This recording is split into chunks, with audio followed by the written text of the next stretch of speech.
I can remember things so vividly. It's like my mind is like, I guess it just stopped at 18, and I remember everything that happened up until then. So you were probably making more money than most kids that you knew? Well, I was making more money than the adults that I knew. I was hired to kill white boy Rick in the late 80s. Illegal drugs are some of this nation's hottest commodities. I was 17 years old. I was in way over my head. I believe it's like a sickness. The more you get, the more you want. If you ask people about Rick Wershe, they don't know Rick Wershe. But if you say white boy Rick, people act like they know who I am, and they don't know me. He had the bumper sticker, he had the title, White Boy Rick. And from my research, he was made out to be much more of a dangerous Scarface kingpin than actually he might have really been. I think about every day if I would have walked away. I was a kid. I was stupid. Hello and welcome. Tonight, an in-depth look at the life and incarceration of Rick Wershe Jr. By now, you've probably heard of and maybe even seen the movie White Boy Rick. That's Hollywood's version of a kid from Detroit who at age 14 started working for the FBI as a paid informant. You know the saying that truth is stranger than fiction. Well, that's definitely the case with Rick's story. To get to the truth, we had to come here to Hampshire Street on Detroit's east side.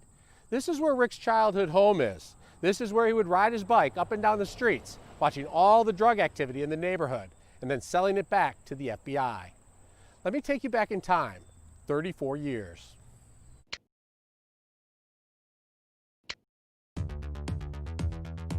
The year was 1984, and around here, that summer was an easy year to remember. Tigers hold on to any part of this 4-run lead. The Detroit Tigers won the World Series, getting off to a fast start and never looking back until they had the championship trophy.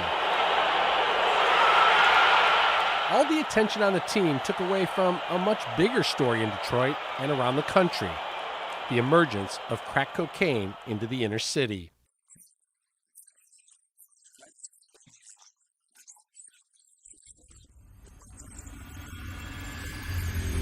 Powdered cocaine was popular, but crack cocaine, with its high purity and low cost, took off like wildfire.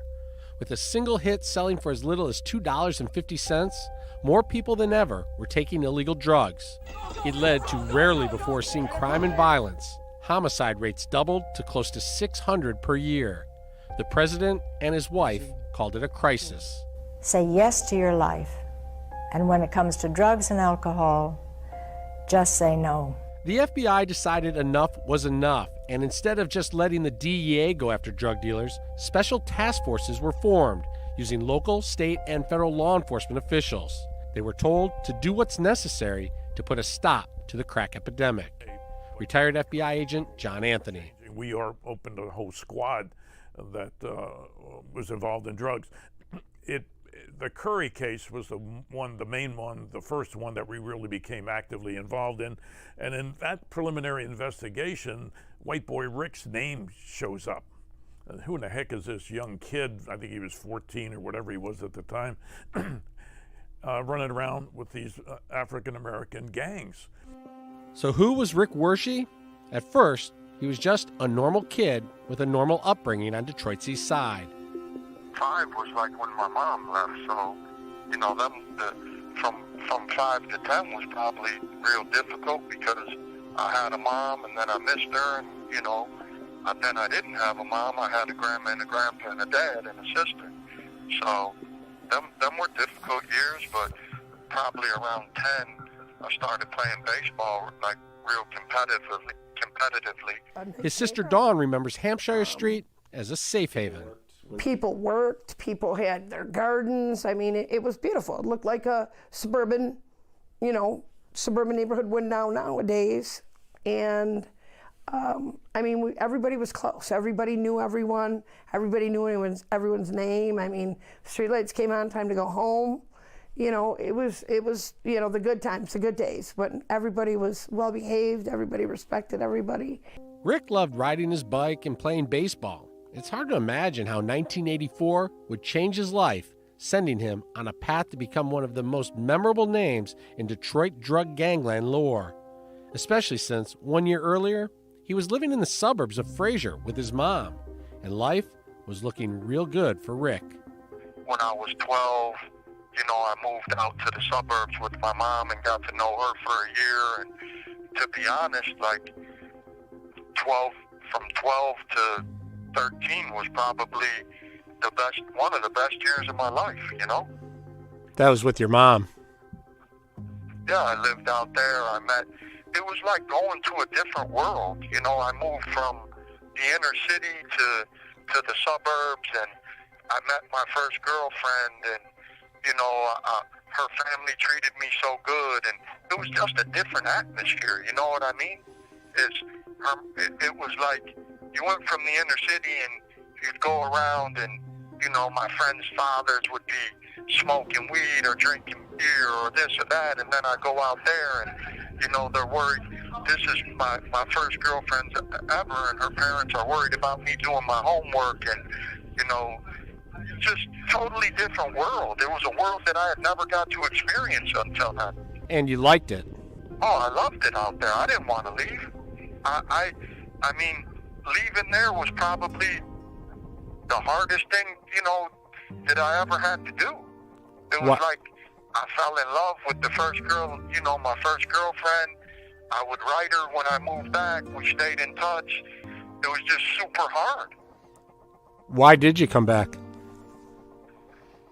My mom's husband and me didn't get along. He used to hit my mom, and me and him had some problems, and I was up north deer hunting, I think, and he threw all my stuff out of the house.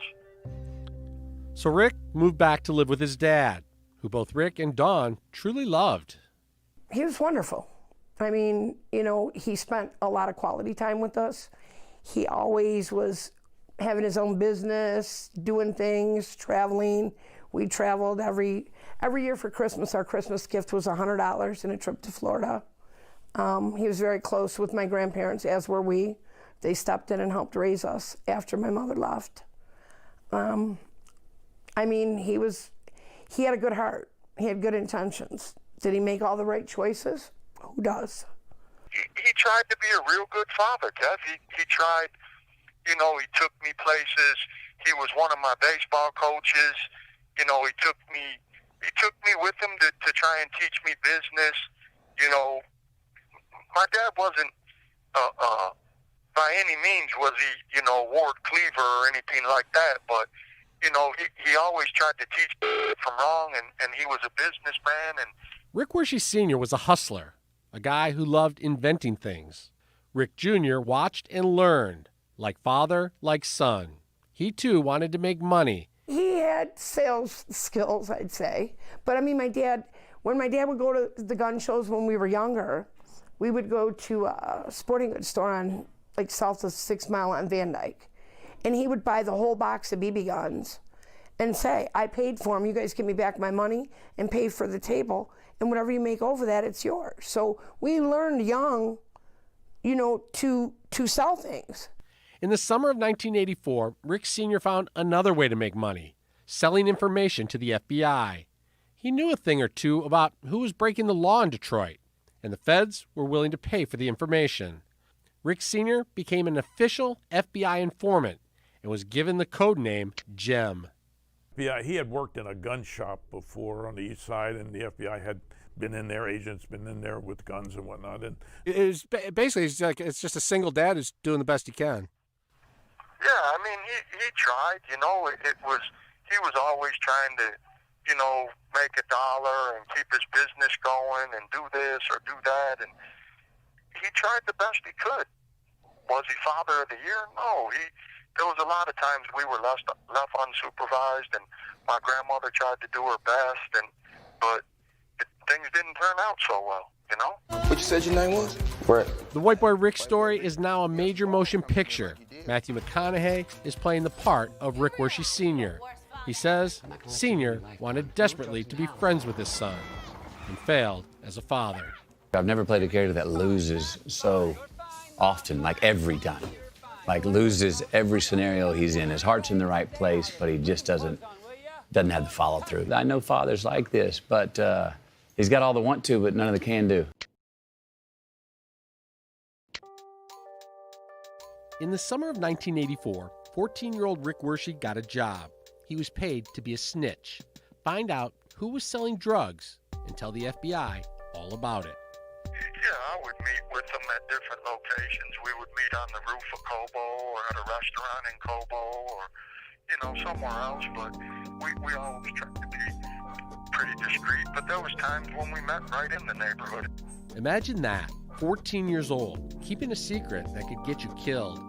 I think I was too stupid, to be honest with you, too stupid to be scared sometimes. I mean, again, I was a child. I was a kid, and to be honest with you, I think they brainwashed me.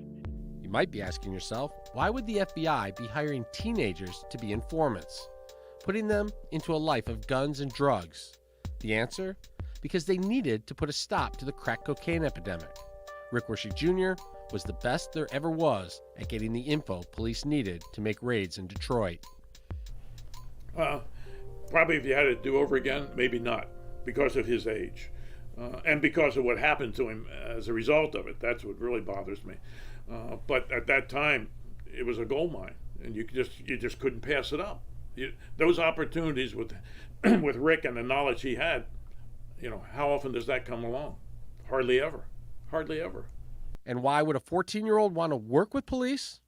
My dad had reached out to the FBI for some help with my sister because she became addicted to drugs. And they came over to the house, some agents. I think my dad had known them from years gone by when he was in the gum business. And they came over and started asking some questions. My dad didn't really know who these people were. And I kind of interjected and told them who they were and recognized them from the neighborhood. They showed me some pictures and asked me who this person was, who that person was. I basically identified them, and they said they would be in touch, and the relationship grew from there. It went into them sending me into houses to purchase drugs and stuff like that. Plus, he was getting paid. The Wershes were poor. They went from powdered eggs and powdered milk to a life of steak and caviar. So you were probably making more money than most kids that you knew? Well, I was making more money than the adults that I knew. At 14, Rick Wershe Jr. was rolling in dough. I went shopping, I bought stuff. I bought a car when I was 15 years old. Gym shoes, sweatsuits, jewelry, cars, stuff like that. All with their money? Yeah.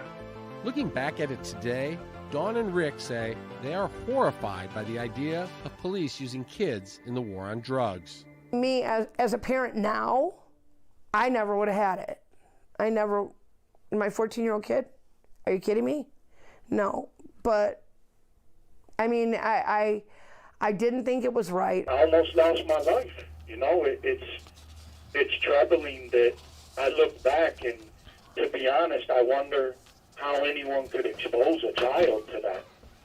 Like my kids or my grandkids, it's something I would never bring a kid into, that life. What made Rick so good? He became friends with the Curry family. Johnny was the drug boss on Detroit's east side. We had all got motorcycles together, rode up to see my brother that was in prison in Jackson. We'd go to Skateland, we'd go to Belle Isle, we'd go to nightclubs.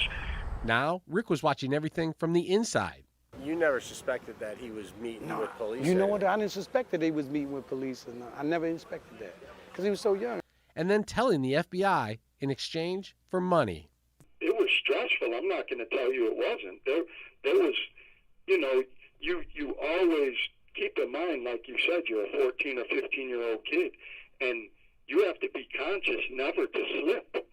I mean, one wrong word, one wrong, thing, and you put your life in danger. One wrong move. One person finds out about Rick's secret, and it could be lights out.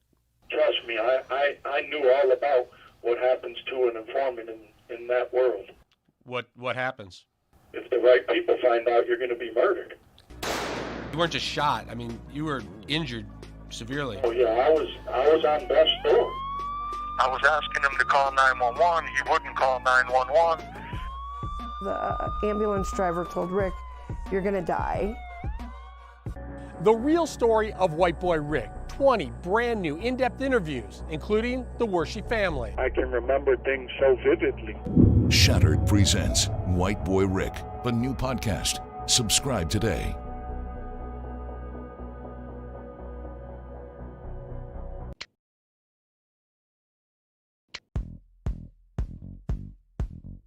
Rick is now 15 years old and skipping school during the day. At night, he's hanging out at the clubs for the FBI. I would go to like one of the clubs in the neighborhood or the after hours or whatever. Like the Lady was on Jefferson and Van Dyke. The Climax was Mount Elliott and Jefferson. Stokes after hours on Shane in Detroit. The police are working around the clock too, conducting drug raids based on Rick's information. Confiscating hundreds of weapons, kilos of cocaine, and millions of dollars. The biggest busts are on the east side where the Curry brothers operate. He was the most productive narcotic informant that the FBI had during that period of time.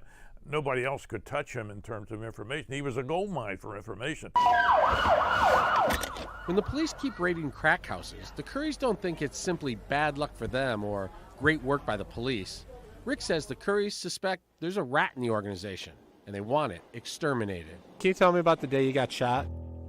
I skipped school that day, and I think I went to the McDonald's on Harper and Cadju. I got something to eat, and then an associate of mine and the Currys had invited me over to his house, and I went over to his house, and he called me upstairs, and 5 minutes later, he shot me in the stomach. And then what happened? All I remember from that point was I was asking him to call 911. He wouldn't call 911. His girlfriend showed up, thank God, and she started in a panic, like, what happened? What'd you do? And I think she was the one that called 911, to be honest with you. She saved my life. On the way to the hospital, the ambulance driver told Rick, "You're gonna die."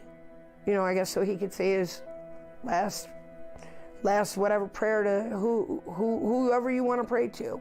Oh yeah, I was on death's door. I mean, the Dr. Norman Bowles saved my life. There's no bones about it. He stayed with me for probably a half of a day. He never left my side, and I'll never forget the speech that he gave me. You know, he came in, he closed the door, and he said, "Listen, I don't know what the hell you're into."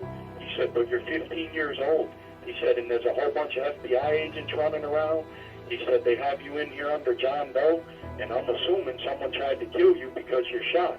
He said, "Whatever you're into, son, you need to stop because you almost died." I remember a lot of people coming and going, people I didn't know, you know, plainclothes, police officers, my dad, and myself.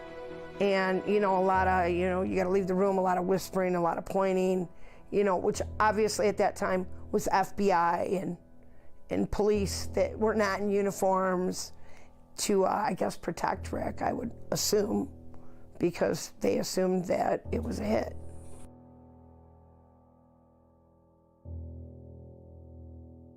I was surrounded by police and agents, and everyone wanted to know what happened, and I think I played stupid at first and said I didn't know what happened, but I knew what happened. You think it was someone sending a message, not an accident? I mean, people say it was, and people say it wasn't. I don't know how it's an accident to shoot someone in the stomach the way I was shot, but I was told to say it was an accident, and I said it was an accident. Rick says his dad was furious with the FBI, and he wanted all contact with his son to stop. He got in a fight with him in the hospital. My dad knew. He knew that I was meeting with him, but he never knew how deep they got me involved. That was the only time where it got really sticky, and it was a time when we thought, hey, this is over with. That's not what happened. You know, if he's willing to take a bullet and still go, you know, his stature in that Curry's way up. When you get shot in the streets and you keep your mouth shut, it gives you street cred. You run to the police in the city, and then no one wants to do anything. Here I was a kid. I took a bullet and kept my mouth shut. So everyone was like, "Man, this kid's legit." So did you become like closer with the Currys then after? Yeah, absolutely. I started traveling with him. Las Vegas, Nevada, 1985. Caesar's Palace. Tommy the Hitman Hearns versus Marvelous Marvin Hagler. Watching Thomas Hearns stick and move the air. Seeing the Hitman remain cool as the night breeze as Marvin Hagler and his troop pepper him with insults. For boxing fans, this was a hot ticket. For drug dealers, this was a must-be-seen-at event, especially drug dealers from Detroit who loved hometown hero Tommy Hearns. When the feds found out Johnny Curry was going to Vegas, they wanted Rick Wershe right by his side. They never hesitated, spending $15,000 to send the 15-year-old to Vegas to get more evidence against the Curry organization. I was given a fake ID. I was 15 at the time. The ID made me 21 years old. I had a pocket full of money, and I was on the Vegas Strip, and I was 15 years old, and I could do whatever I wanted. You were at the Pink Flamingo, right? You remember looking out the window? What did you see? I looked across at Caesar's Palace, and I thought about Evel Knievel jumping the fountain. I was like, wow, I'm here. A 15-year-old in Vegas on the government's dime. Dawn Wershe says her father didn't like it, and he sent her to watch Rick's back. My dad said, I want you to go to Vegas with your brother. I'm going to pay your way. I had no idea that he was going to watch the Curry brothers or keep an eye out or get information. Johnny Curry had no idea either. At that time, I still didn't know Rick was telling. I thought he just came down. I didn't think that the feds had sent him down. The fight was a classic. Those who paid to see it got their money's worth. So did the FBI. They were about to use Rick's information to take down Detroit's first family of cocaine, the Currys. Operation Backbone was an effort on part of the FBI to identify law enforcement corruption. I got 3 Detroit police officers myself. That's okay, cool. all right. Okay. And these people have been with me. Okay, you can trust them. You can give us a heads up on any police that are in the area. Okay. Okay, number 1. Okay. And number 2, so we don't get ripped off.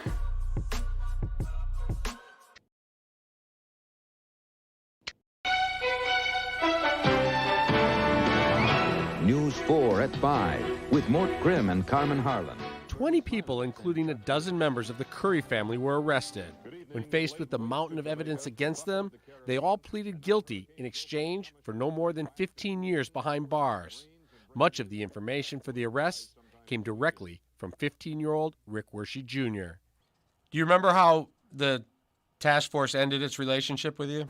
Yeah, I remember. They just, one day, my pager never went off again. They just stopped talking to me. The government, as opposed to thanking him, giving him a medal, saying, okay, now we're going to send you back to school, and we're going to send you to a private school, and we expect you to do well and graduate, they just stopped calling him. Rick had a taste of the good life: cars, clothes, jewelry, and women, all thanks to the money he made while working for law enforcement as a snitch. Now that they and their money was gone, Wershe had to choose school or the streets. It was an easy choice. Rick chose the streets and became a drug dealer. And giving him instant credibility, his new girlfriend, one of the Motor City's most powerful women.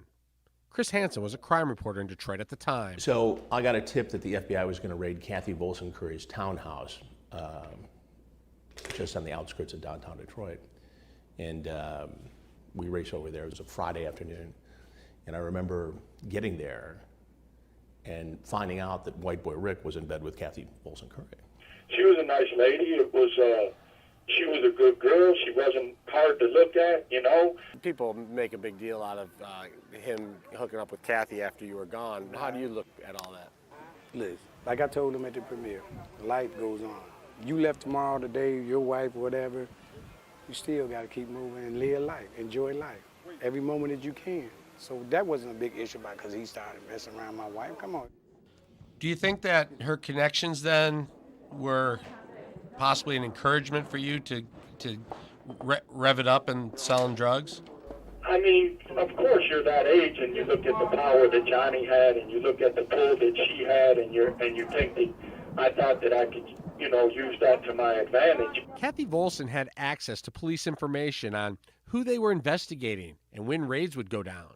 Rick figured he could deal drugs with little chance of getting caught. I was overwhelmed with the cars and the money and the jewelry.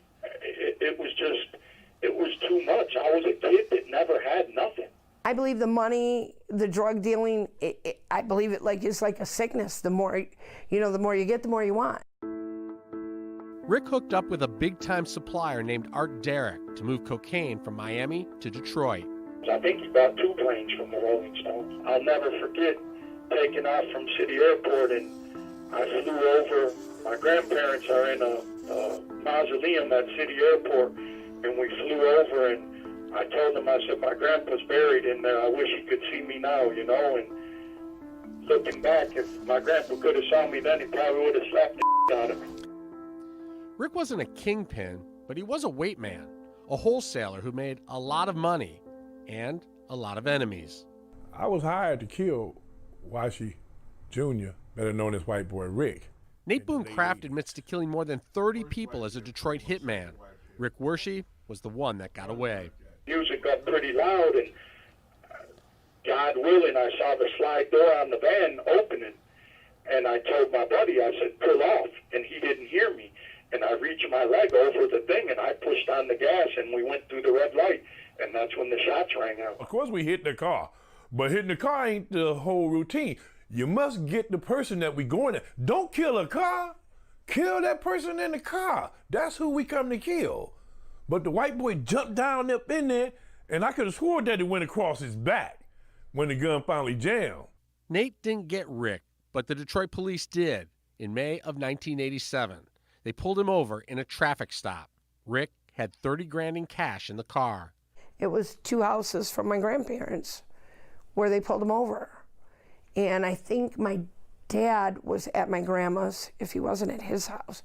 No, he was at grandma's, and we saw this whole thing unfold. If we would have just gave them the money, Kevin, they would have went away. That's when my dad ran over there and looked in the car and saw the bag of money, grabbed the bag of money out of the front seat off the floor, and ran to my grandma's with it. I just took off through the side of the houses, through the melee. I was just going to wait for it to die down and go back. They chase him down.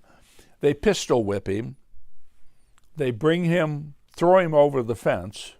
I mean, they beat him up. And they arrested him. Rick was charged with possession of 8 kilos. That's 8,000 grams. In Michigan, there was a law at the time. Anyone caught with 650 grams or more would spend the rest of their life in prison if convicted.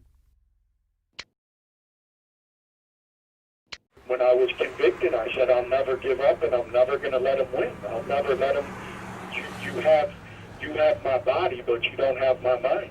In 1987, Rick Wershe was sentenced to life in prison without parole. He was 18 years old. For the next 4 years, he did his best to settle in to his new life. Do you have a best part of the day and the worst part of the day in jail? The worst part's when you wake up. The best part's when you go to sleep because you've done another day. In 1991, the FBI paid a visit to Wershe in prison. They had a plan to catch corrupt cops in Detroit and see if it would lead all the way to the mayor's office. They wanted Rick to call his old girlfriend, the mayor's niece, Kathy Volson Curry, and tell her he had a drug dealer friend from Miami who needed dirty cops in Detroit to make sure the shipments made it safely.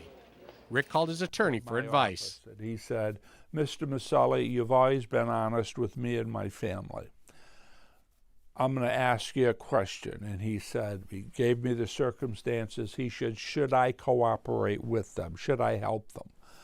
And I said, Rick, based on what I've seen, get it in writing. Find out exactly what they're promising you, or don't talk to them. And he said, thanks. And I didn't hear from him again.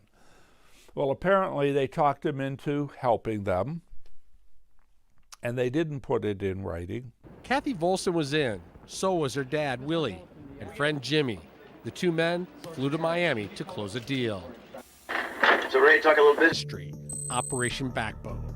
Sitting on the couch, Willie Volson, the brother-in-law of then-Mayor Coleman A. Young. Sitting next to him, Detroit police officer Jimmy Harris, Mayor Young's bodyguard at the time. I got 3 Detroit police officers myself. That's okay, 4. all right. Okay. And these people have been with me Okay, you can trust him.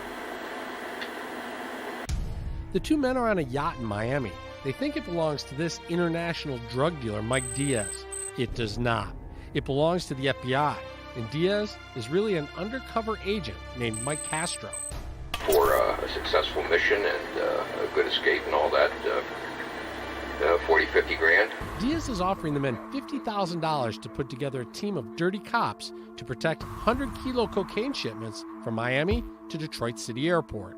So basically, we're businessmen. We're in the drug business. You give us a heads up on any police that are in the area.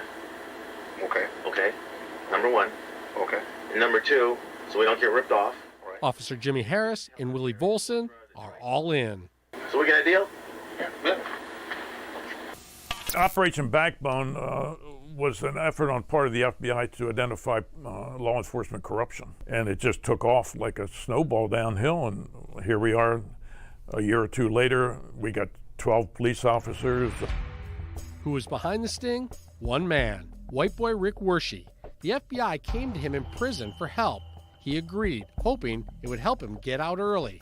Were you surprised, or did you know they would do it? They'd go for it?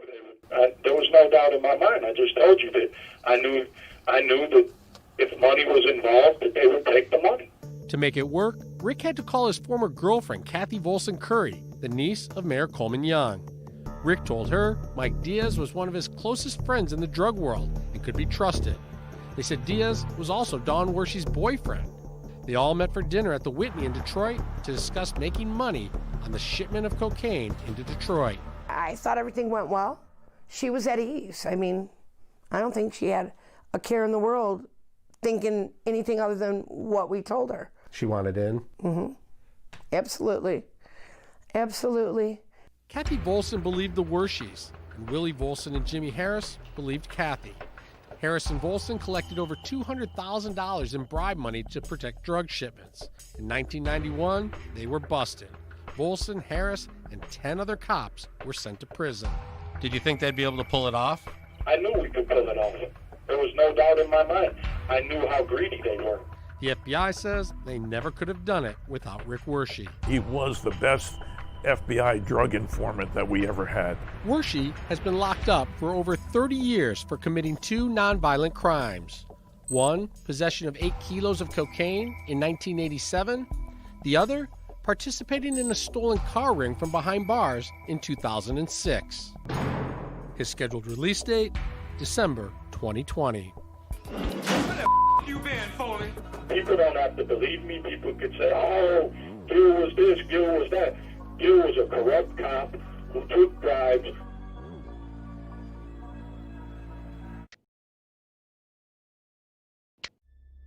Operation Backbone was big news. In many cases, federal authorities say the officers used unmarked police cars and wore their uniforms. The transactions were recorded on video by the feds. Nearly a dozen police officers went to prison. Rick was thrilled about it and wasted no time bragging on TV with then WDIV reporter Chris Hansen. I just proved that what I say is the truth. You proved it by what happened a few weeks ago. That's right. That those police are still involved, and they haven't even scratched the surface. Those 7 or 10 police, that's nothing. The corruption runs so deep in there, it's a shame, man. One cop that got away in Operation Backbone was Gil Hill. He was offered bribe money and refused to take it. During the FBI investigation, Hill met with Harris, a longtime friend, Volson, and the undercover agent posing as the drug dealer. But Hill refused to get involved. He says the entire probe smacks of entrapment. It seems like this upset you tremendously. Tremendously. While Hill would not get into great detail, he promised he would do so soon. I intend to address this with a full statement tomorrow. Still unclear is whether or not Councilman Hill tried to notify anyone that he was approached to help launder drug money. No one with either the FBI or the U.S. Attorney's Office was available for comment on this latest revelation. At the Federal Building in downtown Detroit, I'm Chris Hansen, Nightbeat. You may have heard the name Gil Hill before. Not only was he a top boss in the Detroit Police Department, he also played one in the movies as Eddie Murphy's boss, Inspector Todd, in Beverly Hills Cop 1, 2, and 3. Inspector T, how you doing? You been, Foley? Rick Wershe told the FBI that Gil Hill took a bribe back in 1985 to cover up a murder. Kevin, truthfully, I wish I never would have got roped into the Damian Lucas thing, because I didn't know 30 years later it would still be affecting my life. 12-year-old Damian Lucas was accidentally killed in a drive-by shooting. Rick says he was in a car with drug dealer Johnny Curry and heard Gil Hill on speakerphone say he would take care of everything. Rick reported it to the FBI task force, who was paying him for information at the time. Johnny placed a call to Gil, put it on speaker. We were riding around, and basically Gil told him everything that was going on, and that he had it under control and that he would be in touch, not to worry about anything. The FBI says they interviewed Johnny Curry, and he admitted to paying off Gil Hill. Johnny Curry says it never happened. I don't know. I have no knowledge of that. Gil Hill died in 2016, so there's no way for him to defend himself from these allegations. The Damian Lucas case remains unsolved. People don't have to believe me. People could say, oh, Gil was this, Gil was that. Gil was a corrupt cop who took bribes. Although Gil Hill was never charged, his association to corruption was damaging to his public image, and he blamed Rick, who had been feeding the FBI information. Rick isn't the only one who accused Gil Hill of wrongdoing. Remember that hitman, Nate Boone Kraft? He told us Gil Hill hired him to kill Rick Wershe. His exact words was, "We want this boy taken care of." I said, well, ain't no problem as long as you got the money. He said, I got half. I said, that'd be a start. So you want me to kill the boy? He said, yeah. I believe Gil wanted me dead. I believe Gil knew that I was the informant on the Damian Lucas murder, and I believe that Gil wanted me dead. Gil Hill went on to become a Detroit City Council president. In 2001, he unsuccessfully ran for mayor against Kwame Kilpatrick. Rick thinks if he never ratted on Gil Hill, things could have been different for him. I embarrassed a lot of people. I put egg on a lot of people's faces down there. But all I did was what I was asked, and all I did was tell the truth. And he had good intentions when he testified in 2000. Oh, absolutely. Absolutely. I mean, he said, I sing in front of thousands, and here I sit in front of 100, and I don't know what to say, And, I mean, he went out of his way to help Rick.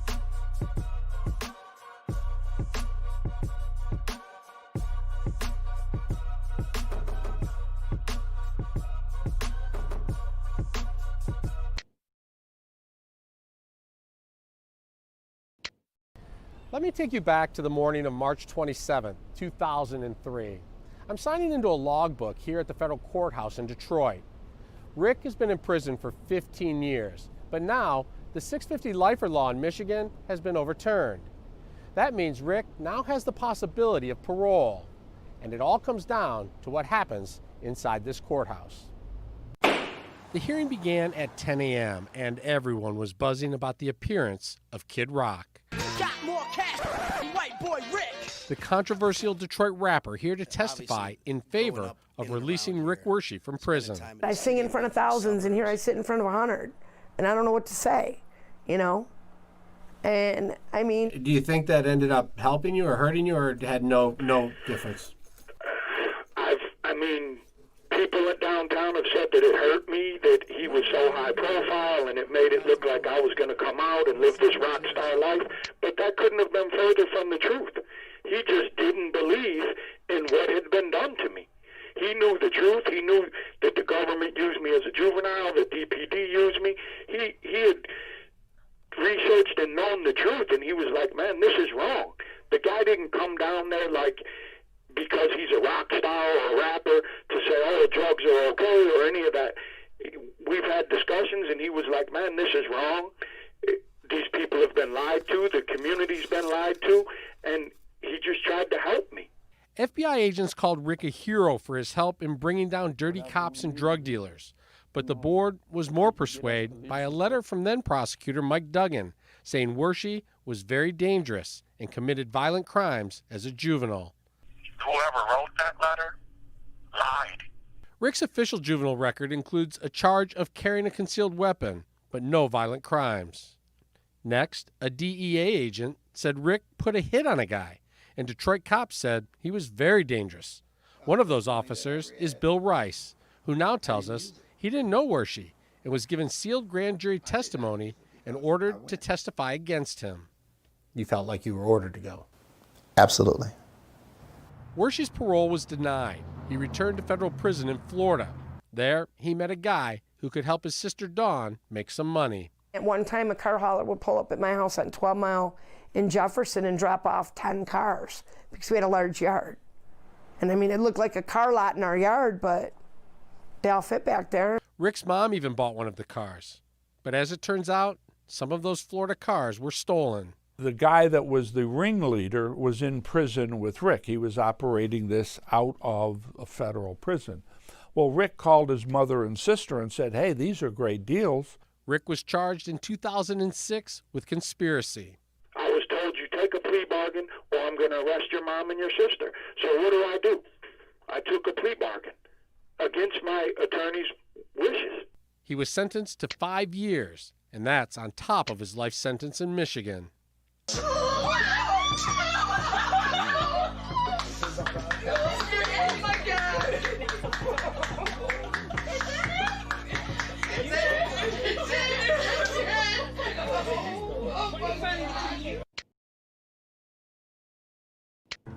"15 long years would pass before Wershe would get another parole hearing. I said, I'll never give up, and I'm never going to let him win. I'll never let him. You have my body, but you don't have my mind.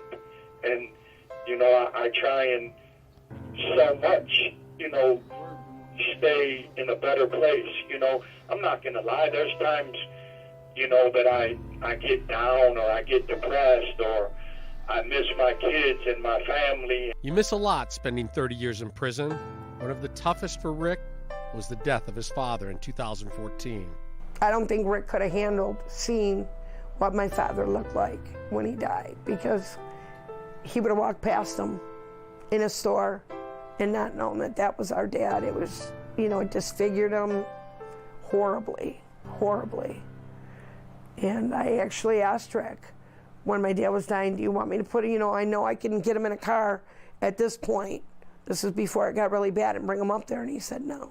But I understand he wanted to remember him the way he was. He was in severe pain. I would call sometimes and, I would have to get off the phone because I couldn't stand to hear him moaning. The last conversation, I had with him was he told me he was going to miss me. And I said, I'm going to miss you too. And that was, that's what I'll take to my grave. What do you miss the most? His voice. The next year, Rick gets hope again. Judge Dana Hathaway announces she will resentence Wershe. The People versus Richard Wershe. This matters before the court for a motion hearing. The hope is quickly dashed when prosecutor Kim Worthy files an appeal, saying the judge has no authority to release Wershe. The Court of Appeals sides with the prosecutor. On February 29, 2016, Gil Hill dies. He was the homicide cop Rick Wershe snitched on.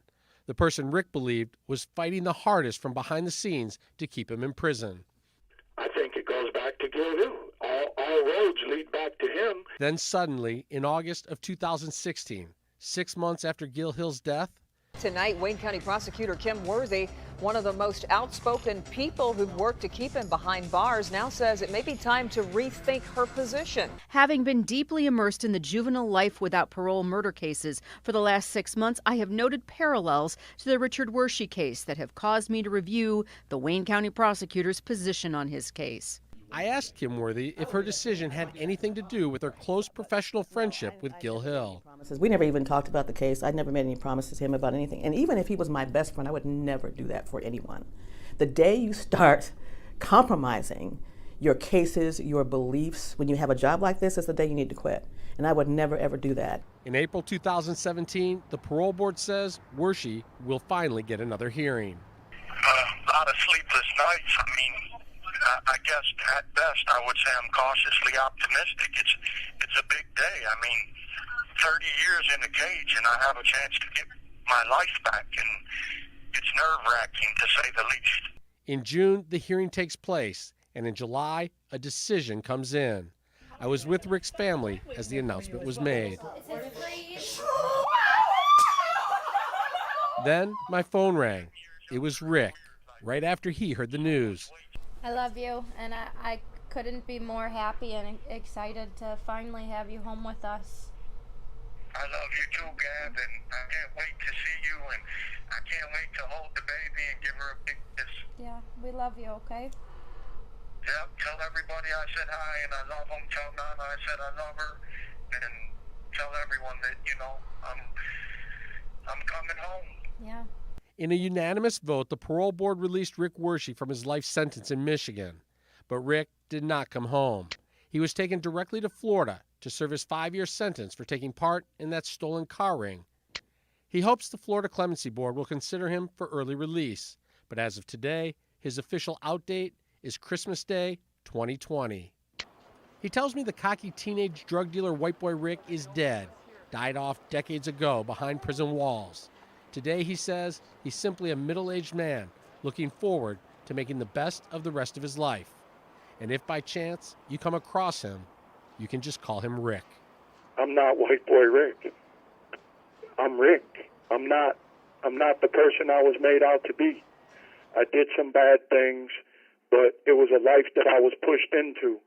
And the second half of my life, I'm going to do some good with it. And the people that have fought so hard for me, I'm not going to let them down. Rick says there's nothing he would like more than to come home. He could never realize how much has changed in the past 3 decades. In fact, his childhood home is no longer here. It was demolished years ago. Much of Rick's life has also been demolished by FBI agents who used him as a 14-year-old for information and by his own bad choices to sell drugs and steal cars. Rick sees his life in 2 chapters. The first we showed you tonight. The second begins the day he gets out of prison and starts living the rest of his life. Thank you for watching, and good night.